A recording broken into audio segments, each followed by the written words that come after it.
Flip the narrative. Not everyone cares about horsepower. Not everyone dreams of twin turbos or slamming their ride to the pavement. And guess what? That doesn't make you any less of a car person. Somewhere along the way, we were told that loving cars had to look a certain way. That if you weren't under the hood every weekend or obsessing over 0 to 60 times, you didn't get it. But the truth is, car culture has changed. Or maybe it was never just one thing to begin with. Think about it. Cars are a part of nearly everyone's life, but somehow we've turned appreciation into a competition. If you don't memorize engine codes or follow obscure JDM builds, you're not a real enthusiast. Who made those rules? And more importantly, why are we still following them? This video isn't a takedown of car enthusiasts. It's a reminder that not everyone fits the mold. And maybe that's the best thing to ever happen to the automotive world. Because the future of car culture, it isn't built in a garage, it's built on stories. And you've got one too, the myth of the true car lover. There's this unspoken checklist floating around online: know how to heel-toe shift, hate automatics, talk trash about electric cars, and never admit that you actually enjoy driving a crossover. Miss a box? You're out. Car forums, TikTok comment sections, even some YouTubers paint this picture of the real car guy. And it's always the same: a loud exhaust, a manual gearbox, and a disdain for anything practical. But what if you just like cars for the design, or the memories, or the comfort of a smooth, quiet ride home after a long day? Truth is, car love isn't binary. It isn't track ready or bust. Some of us admire the way a dashboard glows at night. Some of us fall in love with the feel of the steering wheel, not the specs of the engine underneath it. That doesn't make you less, it makes you different. And in a world begging for authenticity, different is gold. Gatekeeping doesn't preserve culture, it suffocates it. Every time someone is told they're not enough for enjoying cars differently, we lose another story, another voice, another reason people fall in love with driving.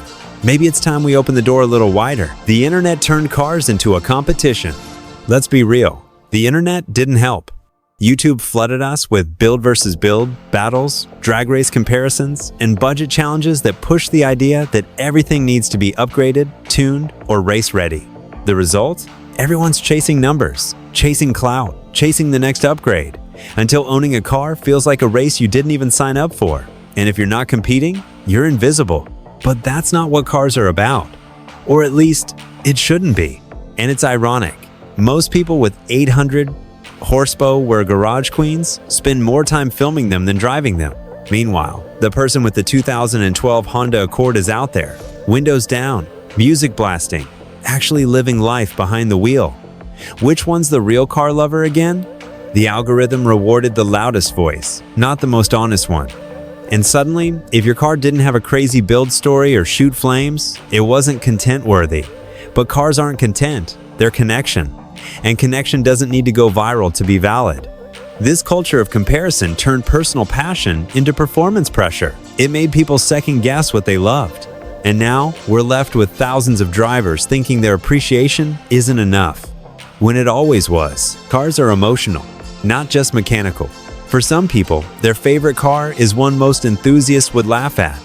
Maybe it's the hand-me-down Camry that drove them through high school, or a basic SUV that carried them across the country with their family. That connection isn't built on speed or style, it's built on memory. We remember the first night we drove alone, the first kiss in the front seat, the breakdown on a dark highway that turned into an adventure. Those moments become part of us. They can't be dyno tested or flash tuned, they're personal, emotional, real. Sometimes a car isn't just transportation, it's the one thing that stayed consistent during chaos. It's where we cried after bad news, where we blasted music to feel alive again, where we practiced courage before stepping into a job interview or a breakup. And no amount of engine tuning or dyno sheets can replace that. That Corolla, that Outback, that decade-old hatchback you refuse to trade in, to someone else, it's just a car. But to you, it's a chapter of your life. This is what many gearheads forget. Cars aren't always about numbers. Sometimes they're just about feelings. And that's just as valid, maybe even more. The shift toward simplicity and practicality. More and more people are choosing cars not because they're fast, but because they fit. Hybrids, EVs, and quiet daily drivers are blowing up, not just because of gas prices or tech, but because people want peace of mind. They want reliability, comfort, simplicity. And honestly, there's something refreshing about that. We're seeing people prioritize their lives outside the car. The road trip, the commute, the family pickup run.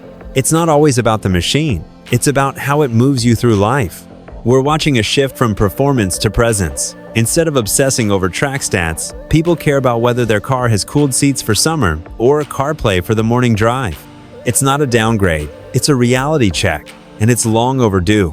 A car that doesn't break down, doesn't drain your wallet, and doesn't demand attention every mile? That's freedom. And more, that kind of freedom is being valued over loud engines and low-profile tires. People aren't falling out of love with cars, they're falling in love with what cars can give them. And sometimes, what we want most is peace, not performance. The backlash from car elitists. Of course, this shift hasn't come without a fight. You'll see it online all the time. People getting mocked for driving a Prius, or saying they like how quiet their EV island elitists roll their eyes at anything without a manual transmission or a performance badge. But that gatekeeping? It's not just outdated, it's insecure. People lash out when the thing they love evolves beyond their comfort zone. But the truth is, car culture was never theirs to own. It belongs to everyone. And here's the irony, those boring cars that elitists love to mock, they're winning. They're topping sales charts. They're redefining what success looks like in the automotive world. It's not about having the loudest exhaust anymore. It's about building something that actually fits people's lives. The backlash isn't coming from a place of pride. It's coming from fear. Fear that the culture is changing. Fear that their knowledge or experience isn't the only standard anymore. But instead of embracing that diversity, they double down on gatekeeping. And if they're not careful, they'll gatekeep themselves into irrelevance. Because the next generation of car lovers, they're here, they're buying, they're sharing, and they don't need permission from anyone to love what they drive, redefining what it means to appreciate cars. Let's be honest, there are thousands of ways to love cars. You can be obsessed with design. You can love long drives on empty roads. You can geek out over in-car tech, safety features, or even how quiet the cabin is on the highway. You don't need to know how to rebuild an engine to appreciate what cars mean. You don't need to watch Formula One or drift around corners. You just need one thing, a connection. That moment when you sit in a car, start it up, and feel like it's yours. That's it. That's the spark. And it doesn't care what you drive. It only cares why you drive. For some people, a car is freedom. For others, it's escape. For some, it's nostalgia for a simpler time. And for others, it's a statement of identity. That's what makes car culture beautiful. There's no one right way to belong. If you've ever smiled while driving with the windows down and the music up, you're in. If you've ever taken the long way home just because the drive felt right, you're in. The definition of a car enthusiast is expanding, and it has room for you. A new era of car culture. So here's the truth. You're not a car enthusiast in the traditional sense, and that's okay. Because the traditional sense is changing. Car culture isn't dying, it's evolving. It's becoming more inclusive, more personal, and honestly, more real. We've spent too long trying to impress each other to prove who's the most hardcore. Maybe it's time we shift gears towards something more open, more honest, more fun. The car world should feel like a road trip with friends, not a test you're trying to pass. The moment we stop judging each other's rides and start listening to each other's stories, that's when real community begins. You don't have to know every engine spec or lap time to belong here. All you need is a love for the drive, whatever that looks like for you. Whether you're in a 700 horsepower beast or a quiet hybrid, if it moves you, it counts. If this video made you think differently about what it means to be a car lover, drop a comment. We'd love to hear what you drive and why you love it. And if you're ready to help reshape the culture, subscribe. Join us.